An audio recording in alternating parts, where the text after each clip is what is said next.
Okay, Jeepers for keepers here, or Jeepers 4x4 keepers. Long time since I've done a video, but you're wondering what I've got all this steel for. So I have here 1.5mm steel. Let's take this mask off. Oh, I've been cutting on 1.5mm mild steel. I've got a big sheet of it, and got some measurements. So here we go, measurements. What have we got? So the measurements I've got, I've made the lines out 14 inches on there, down there, 13 inches, down there. I've got an inch little cut out on each side, coming back at an angle, as you can see. We then got a 9-inch part and a 10-inch part. So 14 now. 13 now for the 13 there. So I'll use my finger. 14 now, 13 there, 9-inch there, and that will bend up slightly at an angle. I'll tell you why in a minute. And then a 10-inch this bit. Right. Let me show you the reason why I'm cutting steel up. My Jeep, of which sailed straight to the MOT last week. Thank you very much.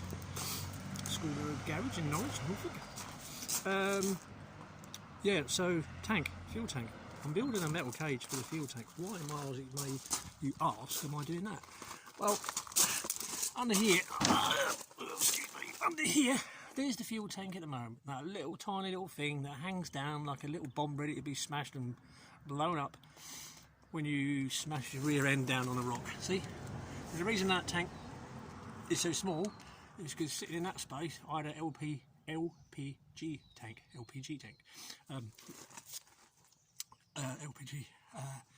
the gas tank.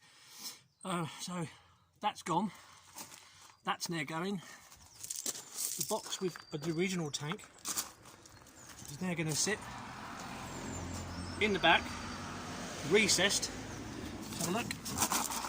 Recessed up into the bottom of the chassis, well, unibody rail, I should say. These two rails that go along. So yeah, so it's going to sit in there. So that's probably got about 4 to 6 inches. I can sink that down. So if you take that 4 to 6 inches, say even if it's 4 inches, then I'm only going to have a box sitting in the back from here upwards 10 inches. So that'll come up here. So I'll still get to keep. So 10 inches from the back is no more than that, for argument's sake, yeah. So there's my 10 inches. That will be sitting down there, plus the 4 recessed in the boot, and then I'll have all that space still in the back, and then my rear tyre can be made and go on the top of. The reason I'm using the rear tank is because a general intake rather than the fuel cell is because, well, it's cheaper, it's plastic, it's less smelly, it's easier. The fuel pump is in there, so I'm not going to have no external fuel pump making silly little noises.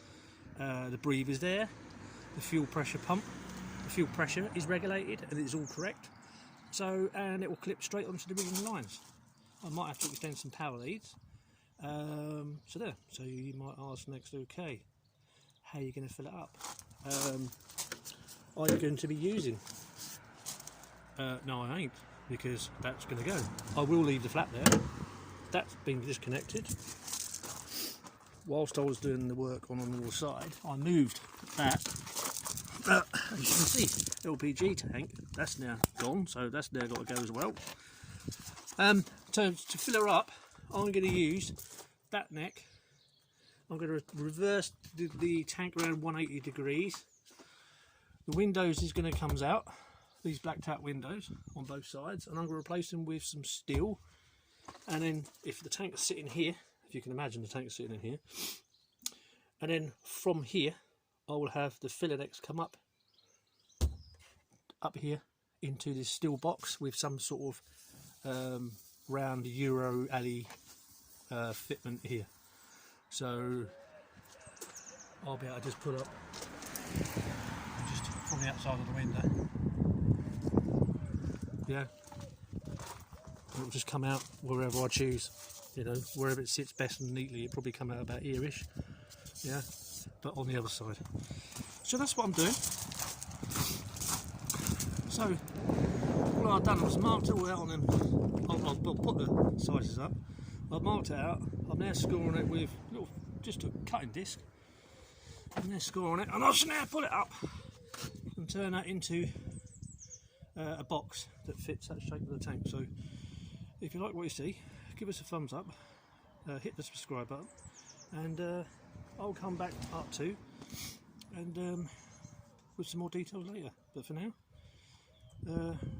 yeah, I'll see you in part 2 for Jeep's 4x4 keepers and fuel tank replacement for the old Jeep. See you later.